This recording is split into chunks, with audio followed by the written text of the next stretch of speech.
Hello everyone, তোমরা সবাই কেমন আছো? আজকে নতুন একটা রেসিপি তোমাদের সঙ্গে শেয়ার করছি, পটলের ভর্তা। আর এই পটলের ভর্তা বানাতে বেশি কিছু লাগবে না। তো চলো, দেখো আমার ঘরে অনেকগুলোই পটল ছিল, অনেক দিনের ছিল, একটু হালকা শুকিয়ে গেছে।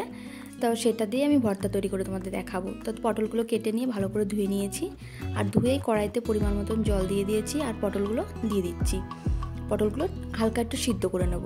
পটলগুলো সিদ্ধ হয়ে গেলে একটা মিক্সচার বাটিতে নিয়ে নিচ্ছি, দেখো নিয়ে নিয়েছি। আর এখানে কিছুই দেবো না, জাস্ট কয়েক কোয়া রসুন দিচ্ছি। রসুনটা দিয়েই ভালো করে পটলটা বেটে নেবো আমি। এই দেখো পটলটা বেশ ভালো করে বেটে নিয়েছি। এবার ওই একই কড়াইতে দিয়ে দেবো হালকা একটু সর্ষের তেল। সর্ষের তেলটা দিলে কী হয় বলো তো, গন্ধটা বেশ সুন্দর আসে। আর ওই তেলের উপর ফোড়নে দিয়ে দিচ্ছি গোটা শুকনো লঙ্কা আর কিছুটা কালো জিরে ফোড়ন, আর দিয়ে দেবো একটা পেঁয়াজ কুচি। পেঁয়াজ কুচিটা বেশ হালকা করে একটু ভেজে নেবো। তারপরে দিয়ে দেবো পরিমাণ মতন একটু লবণ, দিয়ে দেবো একটু হলুদ গুঁড়ো, আর দিয়ে দেবো একটু শুকনো লঙ্কার গুঁড়ো। ব্যাস এইটুকুই দিয়ে বেশ ভালো করে কষাবো। মশলাটা কষানো হয়ে গেলে তারপরে বেটে রাখা পটলটা পুরোটাই দিয়ে দেবো। এবার পটল বাটাটা পুরোটা দেওয়া হয়ে গেলে ভালো করে আমি কষাবো।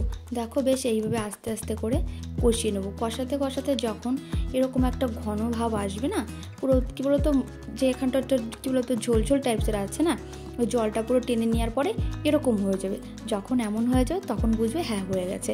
তারপরে আমি একটা পাত্রে নামিয়ে নেবো। দেখো নামিয়ে নেওয়ার পরে তোমাদের যদি মনে হয় যে দিতে হবে তো দিতে পারো, না হলে স্কিপ করতে পারো। আমি হালকা একটু উপর থেকে সর্ষের তেলটা ছড়িয়ে দেবো, যাতে টেস্টটা আরও ভালো হয়।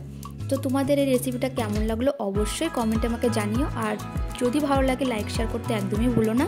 আর এটা তোমরা গরম গরম ভাতের সঙ্গেও সার্ভ করতে পারো, খুবই ভালো লাগবে। জাস্ট বাড়িতে একবার ট্রাই করে দেখতে পারো।